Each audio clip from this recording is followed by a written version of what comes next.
देखिए, अगर आप गौर से देखें तो हर 2-3 महीने पे विपक्ष या गैर भाजपा शासित राज्य में इस प्रकार की कवायद शुरू होती है। बीते दिनों में महाराष्ट्र में चल रहा था, मध्य प्रदेश तो कोरोना काल में ही फिजिकल सोशल डिस्टेंसिंग की धज्जियां उड़ाते हुए जो हुआ, जो बना, हम सब ने देखा।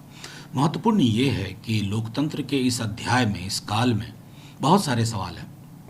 पार्टी के लिए भी सवाल हैं, कैसे आप अपने मैंडेट को समेटते हैं। लेकिन दूसरा सबसे बड़ा सवाल तमाम गैर विपक्ष भाजपा दलों के समक्ष है कि अब आप जब चुनाव में जाएं तो सिर्फ सरकार जीत के बाद सरकार ना बनाएं, सरकार बचाने की हरदम कोशिश करनी होगी, क्योंकि आपकी आधी ऊर्जा वहीं जाएगी।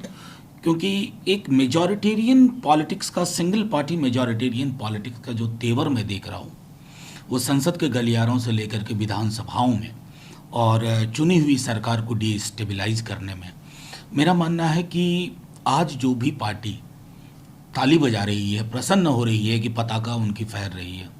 हमने ऐसे दौर बीते 40-50 साल पहले भी देखे थे, 40 वर्ष पहले भी देखे थे।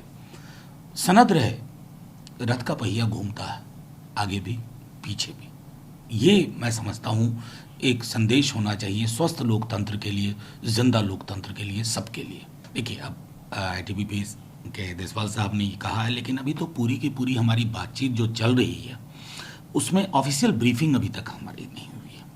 वो चिंता का विषय है।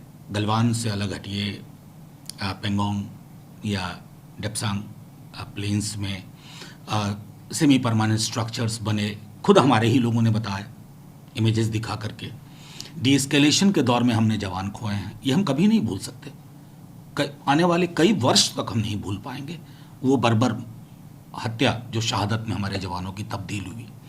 ऑफिशियल जो वर्जन पाकिस्तान चाइना के आ रहे हैं, उसमें इतना विरोधाभास है, वो चिंता का विषय है।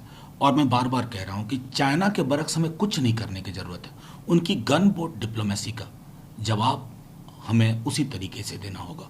और एक बात याद रखनी होगी कि जैसे हमारा एक रॉबस्ट नो नॉनसेंस पॉलिसी एक दूसरे पड़ोसी के लिए, चाइना के संदर्भ में भी हमें उसी तरह के एक समग्र चिंतन के बाद उस तरह की पॉलिसी अख्तियार करनी होगी। क्योंकि अलग अलग सेक्टर से जो खबरें आ रही हैं वो चिंताजनक है। और इसलिए मैं बार बार मांग करता हूं कि जो हालात हैं, हमें एक संसद की फौरी तौर पर बैठक बुलानी चाहिए, ताकि एक एक चीज़ पर कि अप्रैल प्रथम सप्ताह की पोजीशन से हम कितने दूर हैं, कितने पास हैं, वो जो प्रस्थान बिंदु हो, वही प्रस्थान बिंदु होना चाहिए।